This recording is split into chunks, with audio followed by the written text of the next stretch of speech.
Welcome back, everybody. So, trying to do a little update video. Out walking the dogs. Diesel's gonna pee. Yep, he always does. I have been working on the vet minorly, just doing some tuning. There's the old car. I have a Brawler 850 on the car, and that 850 used to be on my 289. And you'd think, well, hell, a 289 with the 850 carburetor, that's over carbureted. And you're absolutely right, no doubt about it. Every bit over carbureted, to the point where, see if I got a good view of this. This is a throttle plate, butterfly, whatever you want to call it. Ever so slightly, you can see the bend in the butterfly. I bent my butterflies. It worked great. Actually, ran it on the old engine of the vet, ran it forever until I got this engine. So I got new butterflies, I did some tuning, and that's kind of the status of the vet. Just trying to get some miles on it. Racing events all shut down, so calendar's looking pretty empty. But with all the rain and all the free time, I did this today. As you guys have always seen in my videos, I've had a big pile of dirt, and we've been waiting for rain because this dirt's not the easiest to dig through. So in today's video, we're just gonna do some time lapse. Have a interesting experience. Mistakes were made. Well, let's get started.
So I was going along scraping, and I hit a rock in the right front corner of the bucket, which kind of kicked the ass into the bobcat out.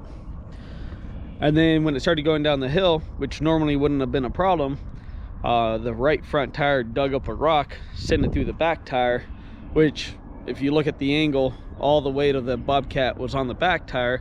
So when it kicked it over, it just kicked it all the way over. Didn't hurt me, didn't even scrape me, bruise me, nothing. Totally fine. Bobcat's totally fine. The soil was pretty soft where we landed, so not much to say there. As for the damage done to the Bobcat, as As you may have noticed, I rolled it over. First time for that. The damage is super minor. Most of this is still dirt. Most of it comes off. Got a couple of scratches. Dirt, scratch. Well, here we are, all done. What do you think, Roxy? You happy with it? I have to pick up rocks, but there's still some humps. This is just rough, just trying to get it dialed in. There used to be a big rock right over there. Not just a big rock, a big fucking rock. The first rock that I had a hard time with the bobcat, getting it out of the ground. Like seriously hard time. Diesel, get up there. Get up there. They're like, nope, no thank you. There's a lot here. Might not be able to tell, but that pile's probably 6 feet tall and 30-40 feet long. Diesel, bark. That was not a bark. Oh. Well, hope you guys stay safe and stay healthy. Have fun and make the best of your time right now.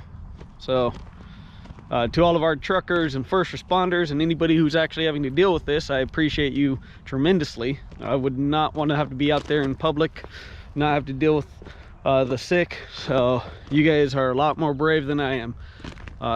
Thank you guys.